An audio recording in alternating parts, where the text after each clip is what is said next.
여호수아 17장 7절에서 18절입니다. 키워드는 요셉 자손의 불만, 눈이 어두워진 사람들, 넘치는 감사입니다. 므낫세의 경계는 아셀에서부터 세겜 앞 믹므닷까지이며 그 오른쪽으로 가서 엔다프아 주민의 경계에 이르나니 다프아 땅은 므낫세에게 속하였으되 므낫세의 경계에 있는 다프아는 에브라임 자손에게 속하였으며 또 그 경계가 가나 시내로 내려가서 그 시내 남쪽에 이르나니 므낫세의 성읍 중에 이 성읍들은 에브라임에게 속하였으며 므낫세의 경계는 그 시내 북쪽이요 그 끝은 바다이며 남쪽으로는 에브라임에 속하였고 북쪽으로는 므낫세에 속하였고 바다가 그 경계가 되었으며 그들의 땅의 북쪽은 아셀에 이르고 동쪽은 이사갈에 이르렀으며 이사갈과 아셀에도 므낫세의 소유가 있으니 곧 베스안과 그 마을들과 이블루암과 그 마을들과 돌의 주민과 그 마을들이요 또 엔돌 주민과 그 마을들과 다아낙 주민과 그 마을들과 무깃도 주민과 그 마을들 새 언덕 지역이라.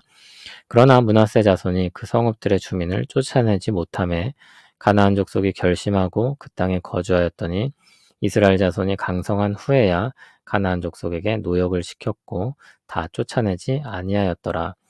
요셉 자손이 여호수아에게 말하여 이르되 여호와께서 지금까지 내게 복을 주심으로 내가 큰 민족이 되었거늘 당신이 나의 기업을 위하여 한 제비 한 분깃으로만 내게 주심은 어찌함이니까니 여호수아가 그들에게 이르되 내가 큰 민족이 되므로 에브라임 산지가 내게 너무 좁을진대 브리스 족속과 르바임 족속의 땅 삼림에 올라가서 스스로 개척하라 하니라. 요셉 자손이 이르되 그 산지는 우리에게 넉넉하지 못하고 골짜기 땅에 거주하는 모든 가나안 족속에게는 베스안과 그 마을들에 거주하는 자이든지 이스라엘 골짜기에 거주하는 자이든지 다 철병거가 있나이다 하니 여호수아가 다시 요셉의 족속 곧 에브라임과 므낫세에게 말하여 이르되 너는 큰 민족이요 큰 권능이 있은즉 한 분깃만 가질 것이 아니라 그 산지도 내 것이 되리니 비록 삼림이라도 내가 개척하라 그 끝까지 내 것이 되리라. 가나안 족속이 비록 철병거를 가졌고 강할지라도 내가 능히 그를 쫓아내리라 하였더라. 아멘. 므낫세의 경계가 7절부터 13절까지 나옵니다. 서쪽 므낫세는 가나안 땅 중앙에 위치하고 있으며 동쪽으로는 요단강이 경계가 되고 서쪽으로는 지중해가 경계가 됩니다. 그리고 남쪽으로는 에브라임과 맞닿아 있고 북쪽으로는 아셀과 이사갈과 맞닿아 있습니다. 그런데 12절을 보면 미진한 부분이 나오는데 그 성읍들의 주민을 쫓아내지 못했다고 했습니다. 그 성읍들은 11절에 나오는 6성읍, 베스안, 이블루암, 돌, 엔돌, 다아낙, 무깃도입니다. 12절을 보면 그들이 결심하고 그 땅에 거주했다고 했습니다. 므낫세가 자신들을 무찌르지 못하자 완강히 버틴 것입니다. 그리고 이스라엘 자손이 강성한 후에야 노역을 시켰다고 했습니다. 므낫세의 실패는 계속해서 이야기하듯이 신앙의 문제였습니다. 불신앙으로 말미암은 미진한 정복은 후에 이스라엘을 찌르는 가시가 됩니다. 안식의 땅에 들어갔으나 불안정한 채로 오랜 시간을 보내게 되고 결국 그들이 일어나 이스라엘을 괴롭게 하는 지경에 이릅니다. 불신앙으로 말미암아 남겨둔 것들은 자신들을 해하는 덫이 됩니다. 14절에서 18절은 요셉 자손의 불평이 나옵니다. 요셉 자손이 여호수아에게 말하기를 하나님이 자신들에게 복을 주셔서 큰 민족을 이루게 하셨는데 어째서 여호수아가 자신들에게 겨우 한 제비 한 분깃을 주냐고 했습니다. 그들의 화살은 여호수아에게 돌려졌지만 사실상 하나님이 주신 것에 대한 불만이었습니다. 여호수아의 대답은 무엇입니까? 15절을 보면 땅이 부족하면 땅을 스스로 개척하라는 것입니다. 요셉 자손은 계속해서 불평을 늘어놓습니다. 여호수아가 이야기한 그 산지는 적고 다 철병거가 있다는 것입니다. 정복을 못하겠다는 것입니다. 여호수아가 다시 대답합니다. 그들은 큰 민족이니 큰 힘이 있을 것이고 그 산지도 능히 점령할 수 있을 것이라는 것입니다. 요셉 지파의 수는 이스라엘에서 가장 많았는데 그러면 힘도 있을 것이니 스스로 땅을 확장하라는 것입니다. 하나님이 함께 하시면 이스라엘은 땅들을 얻을 수 있었습니다. 그러나 그들이 하나님에 대한 믿음이 없으면 약속된 땅이라고 해도 얻을 수 없었습니다. 불신앙은 하나님이 주신 복을 누리지 못하게 하는 장벽입니다.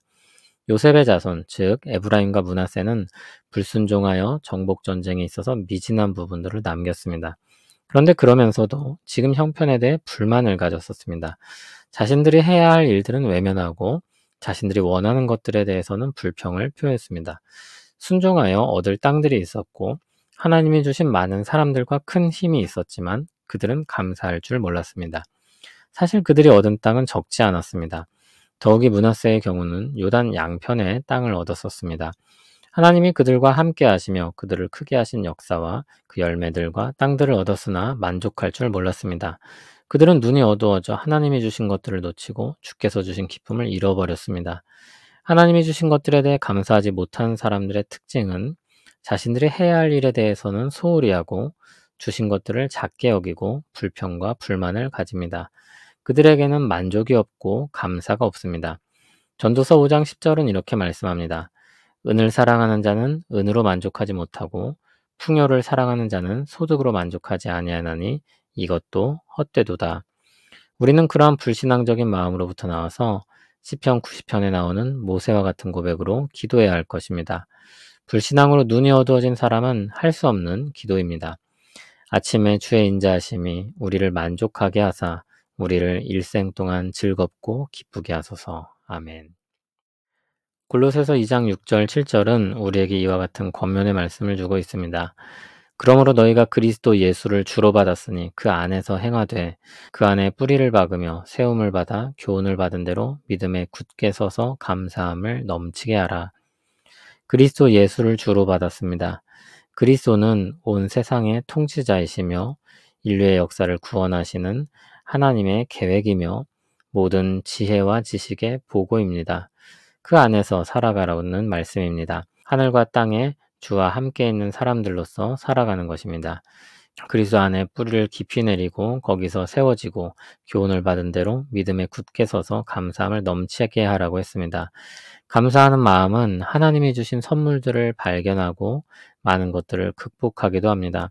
감사는 결과적으로 나오는 것이기도 하지만 새로운 일들을 일으키는 하나님의 수단이기도 합니다.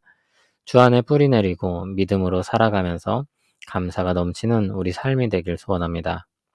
감사가 넘치게 하옵소서.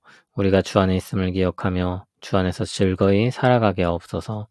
주 안에 있음이 얼마나 큰 복인지 깊이 새기고 주와 동행하며 하늘의 복락을 누리며 살게 하옵소서. 하늘과 땅의 주 되신 주님을 찬송합니다. 온 세상이 영광 돌릴 주께 영광을 올려드립니다. 예수님 이름으로 기도합니다. 아멘.